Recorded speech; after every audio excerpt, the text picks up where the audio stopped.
ಕನ್ನಡ ಎಂಬುದು ಬರೀ ಶಬ್ದವಲ್ಲ, ಅದು ಒಂದು ಜ್ಞಾನ ಭಂಡಾರ. ಕರ್ನಾಟಕ ಎಂಬುದು ಬರೀ ನಾಡಲ್ಲ, ವಿವಿಧತೆಯಲ್ಲಿ ಏಕತೆಯ ಬೀಡು. ಎದೆ ತಟ್ಟಿ ಹೇಳು ನಾ ಭಾರತೀಯನೆಂದು, ಗರ್ವದಿಂದ ಬಾಳು ನಾ ಕನ್ನಡಿಗನೆಂದು. ಸಾವಿರ ಭಾಷೆ ನಾಲಿಗೆಯಲ್ಲಿರಲಿ, ಕನ್ನಡ ಭಾಷೆ ಹೃದಯದಲ್ಲಿರಲಿ.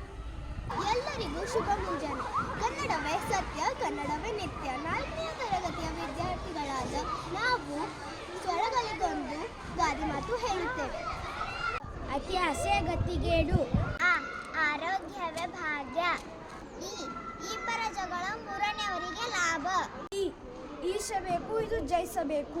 ಉಪ್ಪಿಗಿಂತ ರುಚಿ ಇಲ್ಲ, ತಾಯಿಗಿಂತ ಬಂಧು ಇಲ್ಲ. ಊರಿಗೆ ಅರಸನಾದರೂ ಮನೆಗೆ ಮಗ. ಋಷಿಯ ವಾಕ್ಯ ವೇದವಾಕ್ಯ. ಎಳ್ಳು ಬೆಲ್ಲ ತಿಂದು ಒಳ್ಳೆ ಮಾತಾಡಿ. ಏನು ಏರಿದವನು ಕೆಳಗೆ ಇಳಿಯಲೇಬೇಕು. ಐಕ್ಯತೆ ಬಾಳಿನ ಸಂಪತ್ತು. ಒಬ್ಬರಿಗಿಂತ ಇಬ್ಬರ ಲೇಸು. ಓದು ಒಕ್ಕಾಳು, ಬುದ್ಧಿ ಮುಕ್ಕಾಳು. ಔಷಧವು ಎಲ್ಲದಕ್ಕೂ ಮೊದಲ. ಅಂಗೈ ಹುಣ್ಣಿಗೆ ಕನ್ನಡಿ ಬೇಕೆ. ಆಹಾ, ಎಷ್ಟು ಚಂದ ನಮ್ಮ ಶಾಲೆ.